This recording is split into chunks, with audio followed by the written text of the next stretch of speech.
السلام علیکم. زموږ نننۍ کیسه د ملنګ او د خوږې لور په باره کې ده. د یو ملنګ خپله ښځه مړه شوله او دلته په کور کې صرف یوه لور پاتې شوه او یو دا پاتې شوه، خو دلته د خپله لور ډېره زیاته سخته ګرانه وه او ده په دغه ملنګۍ کې د خپله لور ډېره زیاته سخته نیازبینه ساتلې وه. عزتمنو چې د دې کیسې نه مخکې درته یوه یادګینه کوم، که چېرې زموږ په دې چینل کې نوي وئ نو حتما زموږ دا چینل د سره سبسکرایب کړئ او خوا کې ورسره د ټلۍ نشان ووهه چې هر یوه نوي معلوماتي ویډیو تاسو ته په اسانۍ باندې در ورسېږي. عزتمنو دې ملنګ به خپله لور ډېره زیاته سخته نیازبینه ساتله. ده به خپله لور مکتب ته لېږله، یعنې سکول ته به یې لېږله.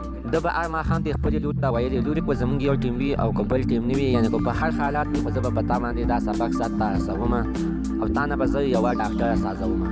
خو د دې ملنګ ټول ارمانونه په خاوره کې اوبه شول. هغه څنګه راځئ موږ سره د ویډیو ته د اخره پورې وګورئ. عزتمنو دا ملنګ به سهار وختي پاڅېدلو، ابه داسې د بازار نه لرې اوسېدلو په تشته کې، ولې چې د ده د بازار د کور ته اوسېدلو نو ده به د دغې د وجې نه په یو لرې ځای کې به اوسېدلو. هو د ده کور خوا سره یو سکول و د ماشومانو. د ده به دغه لور دغه سکول ته لېږله. دا غریب خو به سهار وختي راووتو او لور به یې چې پاڅېدله نو سکول ته به لاړله. نو 12 بجې به څراغ تیار کړي او چې سهار به وتو نو ورته به یې ویلې چې لورې دغه مې تا ته د غرمې دپاره یو شی تیار کړي چې څه ټایم کې د سکول نه راشي نو دا به د سهار ګرم کړي او دغه ته ډوډۍ ده او دا ډوډۍ به راولي او دا به وخوري. او زما خوږې لورې چې دا چې وخوري نو بس بیا به پرې لونته ډاډه خوب وکړي، چې خوب وکړي ستا به دماغ دمه وي، بیا خپل سبق ته توجه ورکړه. نو په دې کې کېده څه موده بعد دا لورې غټه شوله. د دې لوی غټوالي سره به دا ملنګ ډېر زیات سخت کمزوری شو.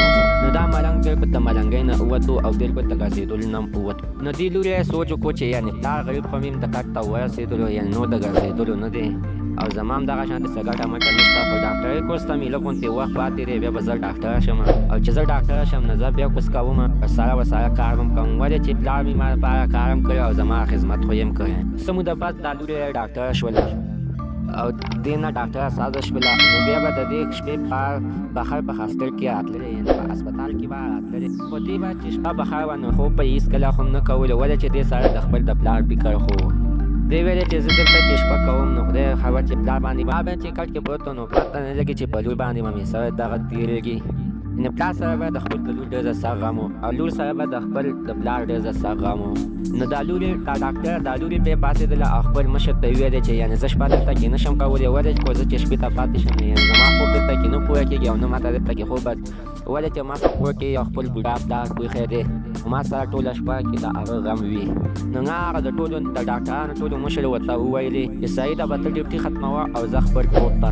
نو دا د ملنګ لور ډېره زیاته سخته خوشحاله شوله او د دغه ډاکټر شکریه یې ادا کړله چې دې جینۍ به چې کله ډیوټي ختمه کړله او له تلو به پلار له بیا به یې د هغې نه بعد د خپل پلار خدمت کولو. مونږ زموږ د دې ویډیو مقصد دا دی چې خپلې لورانو ته هېڅکله هم سپک مه ګورئ، ولې چې د سلو بدعمله زامنو نه یوه لور ښه وي.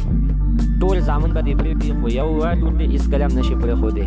نو لور مور او پلار پرېږدي، ولې چې دې لور څومره غټه نوکري وه خو د دې د پلار دپاره به راتللو خپل کور ته، په دغه حالات کې هم دې د خپل د پلار خدمت کولو. دا ویډیو د سره حتمن لایک کړئ، که چېرې زموږ په چینل کې نه وي زموږ دا چینل د سره حتمن سبسکرایب کړئ او خوا کې سره د ټلۍ نشان ووهئ، هر یوه نوي معلوماتي ویډیو تاسو ته په اسانۍ باندې در ورسېږي.